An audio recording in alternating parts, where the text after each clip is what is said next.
So welcome ladies and gentlemen, we're back today, more PES 2018 discussion.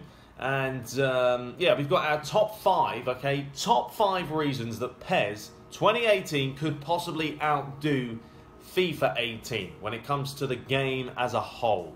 I'm not talking about sales, completely different kettle of fish. Can't compete with FIFA when it comes to the sales, never will, unless they can get all the licenses and all the players. No, the majority will always go to FIFA. But players like myself, people like myself, you guys, subscribers who enjoy the gameplay, the master leagues, no, you guys enjoy the game for that fact and will always play PES probably over FIFA. But how can they really get more players to come over? Well, let's start off with number 1. They're talking about the Real Touch. So this year, yeah, they're going for Real Touch Plus. So if they can gel all the elements that they're talking about, you know, in the game, gameplay-wise, when players get the ball, they've got the contextual shielding now they're talking about, the pace of the game, they also said, and they're going to make it more realistic. Now, they don't normally state that, you know, in the sort of notes that they release about the game beforehand. They've never really spoke about the pace of the game, but this year, straight off, we're in May, we've still got quite a few months before the game comes out, but they've stated they're going for a more realistic game speed, which is nice. It means they've been listening. They think the game's probably too fast and it needs to be toned down. Now, I think last year a lot of people went to PES Day. The speed was actually slower than when the game was released. I don't know what happened there. I don't know why they thought they wanted to up the pace, but talking about a lot of people from PES Universe who went and played the game, they did speed it up a little bit. So hopefully this year they won't do that, but it's nice to see that they're thinking about that. A realistic pace would be fantastic because it makes you think about the game more. You know, it turns into more of a tactical battle when the ball isn't being ping, ping, ping all the way up the field. The Real Touch Plus, as we spoke upon, they're upping that. You know, the players will have better abilities at controlling it. We'll see exactly what that means. I can't say too much about Real Touch because I haven't played the game. So until we can see the difference between someone like Tony Kroos controlling the ball, you know, and someone like Joey Barton, who's you know, not going to have the best touch compared to someone like Kroos, we don't know. But they are adding those elements, and then they have the shielding ability as well. We'll see that, you know, that could become very, very useful when you have someone who's up top like Ibrahimovic who can hold the ball up, shield it this time, and even, you know, worse are players like Crouch, who's really not got the pace, but, you know, if he can shield and hold it up with the size of him, you could use him to good effect. So that's our first point. Number 2 is the visuals. Okay, if they up the visuals even more. Yes, FIFA came out with a new engine last year. It looked great. The Frostbite engine looked very nice. You know, but it's all eye candy when it comes to sort of the cutscenes and the replays. In-game doesn't really have a massive effect, but at this point in time, with the PS4, you know, the Xbox One, they've been around for a decent amount of time now before we're going to start seeing the next gen, the 4K graphics. You know, eventually everyone's going to have 4K. The TVs, the consoles. I know you have the PS Pro, but, you know, Konami can't just focus on that. They've got to be able to put the visuals on the standard PS4 and up them. So they're talking about 20,000 pieces of data that they've collected from the grounds. That's a lot amount of data. Now, they don't have as many stadiums as FIFA. No way near. So if they can get the ones they have looking so sharp, so crisp, that it really does look like you're playing at, you know, the Nou Camp and Signal Iduna Park and stuff, will be absolutely phenomenal. I mean, they look good this year. They've got to look even better next year. They've reworked the animation system. They've got true-to-life in-game tattoos now as well. So that's nice to see. You know, all these little touches that people want. You will be surprised at how many people want the tattoos on players. Personally, you know, it's not a deal breaker for me whether Messi has the correct tattoos or not. I don't look at it and go, well, I'm not playing this game because his tattoo's in the right place. You know, but they've got to still add them in there because this is real life. You have to have it true to real life. You know, and the reworked animations as well is going to be nice. How many they add and how many they tweak and change, we'll wait and see. Number 3, the interface. Okay, now we know PES has never had the best UI. In fact, it's been an embarrassment before. It's got better. It has. They've gone for the more, you know, boxy grid type feel, which I think a lot of games go for. You know, NBA, FIFA. There's a lot of games that do that now. They go for that boxy look. Call of Duty is a prime example. So They're going to tweak that. They're going to improve it. They have to. They've got a new colour system this year. Last year, it was the golds and the blacks. They've gone for the very vibrant blues and greens this year, as you can see from the box art. So, you know, hey, why not? Make it stand out. Make it pop. So they're going to tweak that one, and they have to. So they're also talking about broadcast, Phil. So they said that last year. They said they were improving the broadcast look, and they did. Okay, the replays were a massive leap from 16 to 17. 16's replays were horrendous. You couldn't see the ball, waste of time. 17, no, they changed it. They went for that realistic look. Most of the replays did look taken from a proper broadcast camera angle in a real match. So this year, they've got to enhance it further. I'd like to see the presentation at the beginning of the game tweaked a little bit more. But then again, let's be honest, how many people after the first couple of games even watch the beginning of a match? You don't bother. You really don't. So I think they need to focus more in-game, bringing play back. Here's an idea, and this is what they need to do, and it's not even an idea because FIFA has it. You know, showing goals that have scored before, later.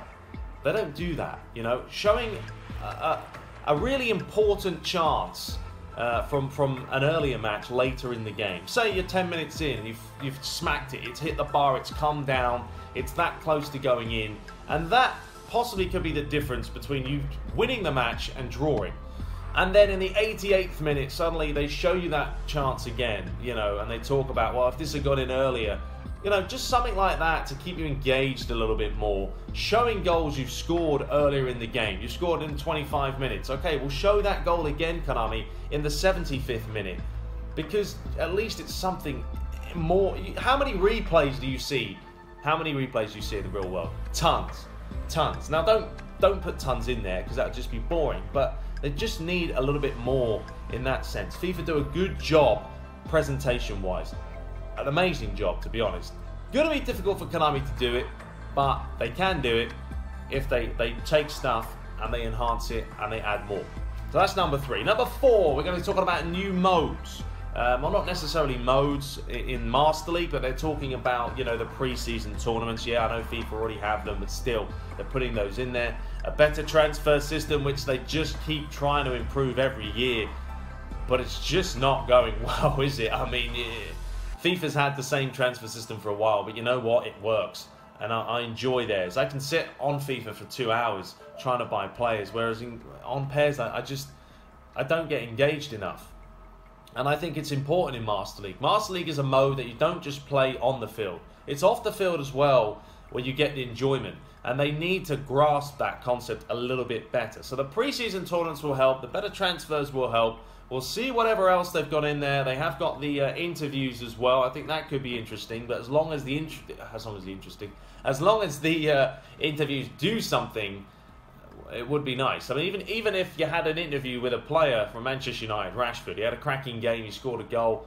You know, you pick one of the contextual ideas or programmed. What am I trying to say here? One of the options, 4 options, like a journey mode has, and then if you pick the right one, you get a boost in your next game. I don't know, something to give something back for the interviews. Elsewhere, we've got online co-op mode, so that should be fun. We've got 2 versus 2, 3 versus 3. I know a lot of people wanted it, requested it. You can play with a guest, you can play with someone online. So as long as the servers have been improved, which is going to have to be improved. I mean, Konami, come on. I know they don't want to use dedicated servers and they want peer-to-peer, but in this day and age, people get pissed.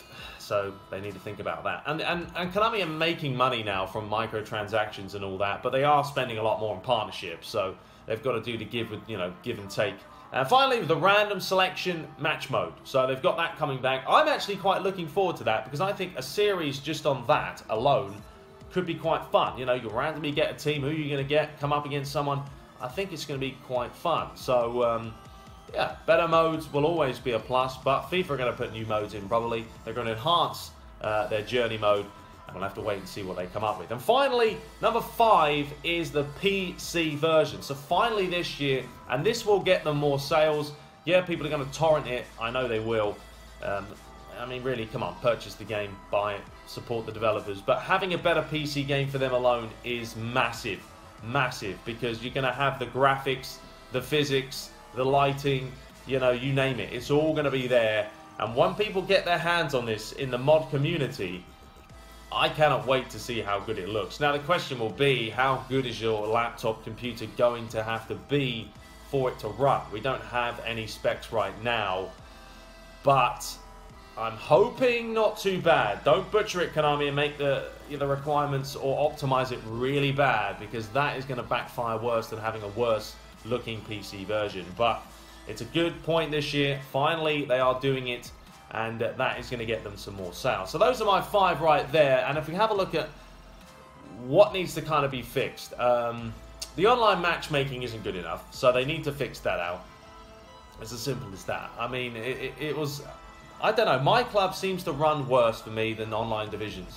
Online divisions, I rarely got any lag, whereas my club was a laggy fest. But then again, there's a lot more people that cheat on my club. They pull the switch, they download whatever kind of porn they want to download to try and make the game lag, and then quit out and they get a free win or whatever.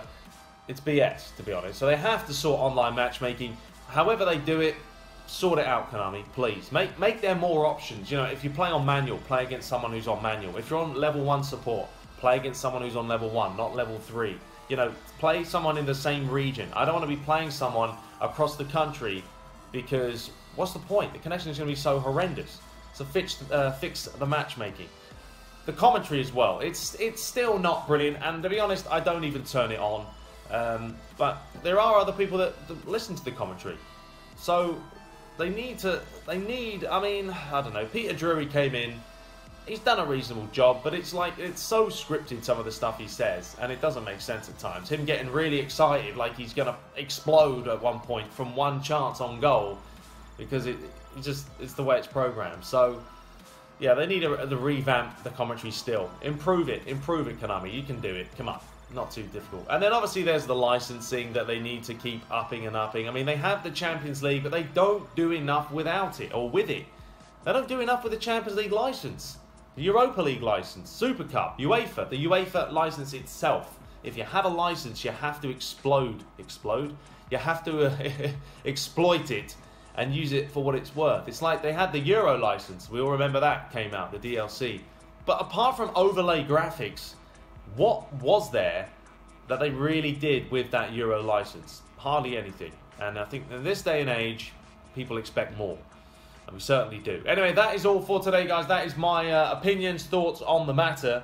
Let me know what you guys make of it. We'll be back very, very shortly with other content. And as soon as PES 2018 stuff comes out, I'll be the first to bash it out. Well, within a day or two anyway. So, hope you guys enjoyed it. Let me know what you think. We'll be back very shortly. Until next time, take care.